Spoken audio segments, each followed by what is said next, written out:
Bom, eu gostaria de começar esse vídeo dizendo que, na minha opinião, Gladiador 2 é a decepção do ano, tá? É um filme que eu tava com expectativa por ter a volta do diretor, um cara que eu gosto muito, o Ridley Scott, fez filmes que me fizeram eu me apaixonar por cinema mesmo. A Paramount sempre tá com projetos interessantes. Ano passado tiveram várias coisas fantásticas, mas aí esse ano muito fraco. E aí o Gladiador 2 era a grande esperança do estúdio e é um filme, cara, é um filme tão decepcionante, é um filme tão medíocre, mas vamos conversar sobre isso no vídeo de hoje. Bom, eu sou o Thiago, seja bem-vindo a mais um vídeo aqui no meu canal, onde a gente fala sobre filmes, séries e a forma como isso me atinge, e vocês estão livres nos comentários para falar a forma que os filmes estão atingindo vocês. Hoje na versão ainda com gripe, eu tô bem doente, o que impossibilitou que eu fizesse algumas coisas que eu tinha que fazer essa semana. É, mas eu consegui assistir o Gladiador agora, num tempo bom ainda pra comentar aqui no canal.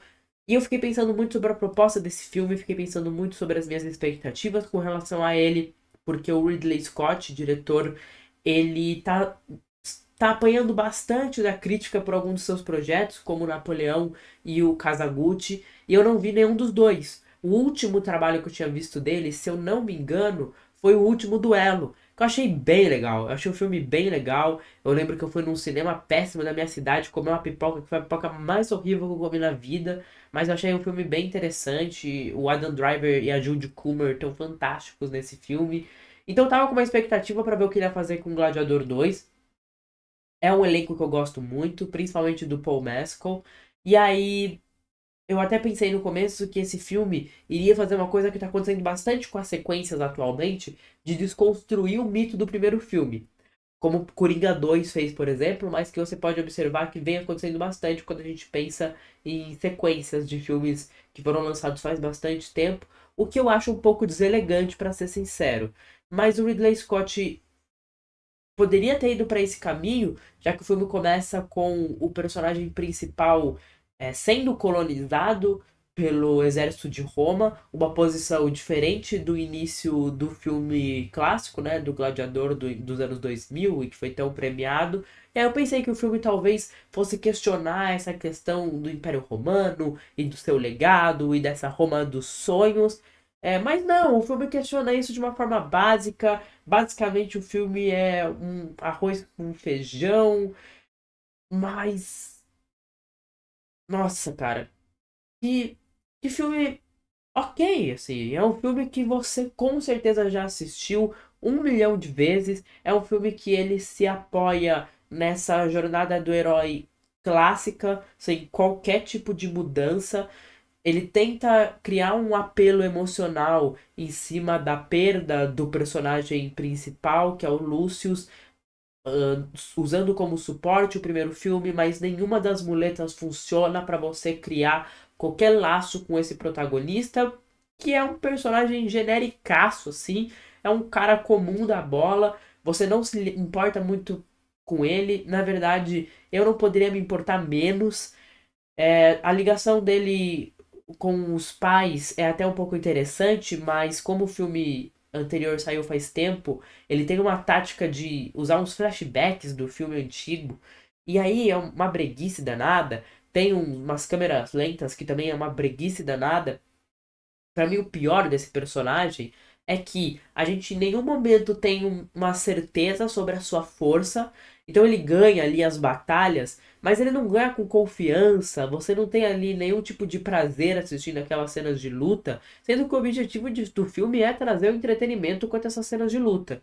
E você também tem uns discursos que é uns discursos breguíssimos, assim, cara. É cafona demais o filme. Tem dois momentos que ele discursa que eu fiquei com vontade de fechar o olho de vergonha alheia de olhar pra tela, sabe? E aí depois no final, eu não sei se isso é um spoiler muito grande do filme, mas tem um momento daí que ele fala assim: Eu sei que vocês querem que eu faça um discurso, mas eu não sei o que eu vou falar. Porra, claro que a gente quer que você faça um discurso. Você fez discurso o filme inteiro, cara. É um filme que simplesmente tenta propor uma ligação familiar, tenta propor um elo de vingança, tenta propor ser um baita de um filme de entretenimento de ação, tenta até mesmo propor ser um filme político e um filme sobre os bastidores e os sussurros, mas ele é simplesmente um filme muito fraco em todas essas questões, e nem é isso que mais me incomoda sobre o filme. Na verdade, o que eu mais achei interessante, o que eu acho que mais vale trazer aqui para o canal, é uma das coisas que me incomodou, que é como esse filme parece descolado da realidade que estamos hoje. Não que isso seja um problema propriamente dito, mas eu acho interessante como o Ridley Scott tinha uma proposta disruptiva no seu começo, em filmes como Alien, em filmes como Blade Runner, era um diretor que tentava propor algo diferente. Eu vou fazer uma associação com um assunto que eu tenho estudado um pouco no momento e pretendo me aprofundar mais. É o próximo tema que eu quero realmente estudar sobre cinema, que é a geração de Hollywood de Martin Scorsese, Coppola, que basicamente vem de uns Estados Unidos bem fragmentados, Estados Unidos que estava com bastantes dores internas, por assim dizer. E aí você tinha cineastas fazendo filmes sobre faroestes, fazendo filmes contando essas jornadas do herói, filmes otimistas. E figuras como Martin Scorsese param e pensam, porra, peraí, tem alguma coisa errada. Esses caras que estão fazendo esses filmes não estão vivendo no mesmo país, não estão vivendo na mesma pátria que a gente. Então a gente precisa fazer os nossos filmes para mostrar uma visão diferente, para principalmente questionar o governo norte-americano, mas não o governo, questionar toda a estrutura dos Estados Unidos como um todo, sabe? O Spielberg faz isso em Contatos, faz isso em Tubarão, o Scorsese faz isso em Taxi Driver, enfim, tudo que o Scorsese fez na vida basicamente é isso. O Coppola faz isso em Poderoso Chefão, Brian De Palma, enfim, os exemplos são vários. E a gente vive uma fase do cinema norte-americano atual que é uma fase frágil, no meu ponto de vista, mas os filmes que eu acho mais interessantes e que eu acho que vou pensar nesses filmes daqui a 20 anos são filmes que tentam justamente analisar e trazer uma proposta disruptiva com relação ao cinema que estava sendo feito. Então, assim, peraí. Tá todo mundo parando para assistir animação da Pixar, tá todo mundo parando para assistir filme da Marvel, mas esses filmes não estão contando a história do mundo real. Então a gente tem um caso como A Substância, Challengers, que são filmes que conversam mais com essa geração atual, que são filmes que falam sobre corpo, sobre sexo, e o Gladiador teve um marketing que até se atreveu a usar um pouco essa questão da beleza dos seus personagens, dessa masculinidade, para trazer isso para a narrativa de uma forma que o Luca Guadagnino gosta de fazer. Mas o filme não faz, assim. E realmente, assim, eu juro para vocês que não precisa fazer. Não precisa mesmo fazer isso. Mas é interessante como esse filme tinha vários potenciais de questionar o seu mito do original, questionar essa sociedade atual que a gente vive, mas ele é só um filme feito ali para ganhar um trocado, é um fast food em forma de cinema e que custou muito caro e é um preço injustificável, porque as cenas de ação, elas não são edificantes. Por exemplo, quando eu penso em Top Gun ou Missão Impossível, o último que lançou, são filmes que eu achei fantásticos, assim, são filmes de ação com cenas de ação que tiram o fôlego de você. Assim, você assiste aquele filme no cinema e tu tem um suspiro, tu tem um alívio vendo aquilo. Esse Gladiador, ele não traz nada, é um filme sonso, é um filme xoxo, é um filme capenga. Acho interessante que o Ridley saiu da franquia Alien, veio aí o Alien Romulus, que eu achei uma proposta bem interessante, eu gostei muito do filme. Ele saiu do Blade Runner e Blade Runner se manteve firme, né? Teve o Blade Runner 2049 com o Villeneuve, muita gente gosta. Eu nunca vi o filme, ou se eu vi faz muito tempo, assim, na época que lançou, então eu não tenho muita propriedade para falar sobre. Mas fica a sensação de que as suas sequências estão se dando bem sem ele. E parece que ele quis, por conta própria, fazer esse filme, né? Já que ele teve a oportunidade.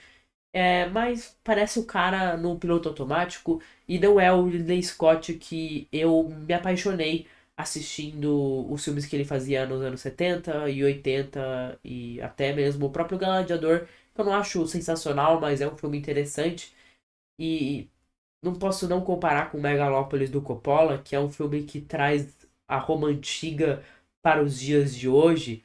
E aí você percebe um diretor que tem uma proposta de questionar a realidade desde os anos 70, mantendo essa proposta até os dias de hoje, fazendo um cinema autoral até 2024, onde isso parece proibido nos Estados Unidos. E aí o Ridley Scott, que criava um cinema autoral, que criou grandes projetos, grandes obras para o cinema, virando um produto desse cinema fast food. Mas é isso, eu não gosto de falar mal de filmes porque realmente não é a proposta do canal, mas eu preciso postar vídeo, esse era o lançamento da semana, a gente se vê semana que vem para falar de Wicked, que eu tô bem ansioso, ou alguma outra lista. Deixem sugestões aí nos comentários, tá bom?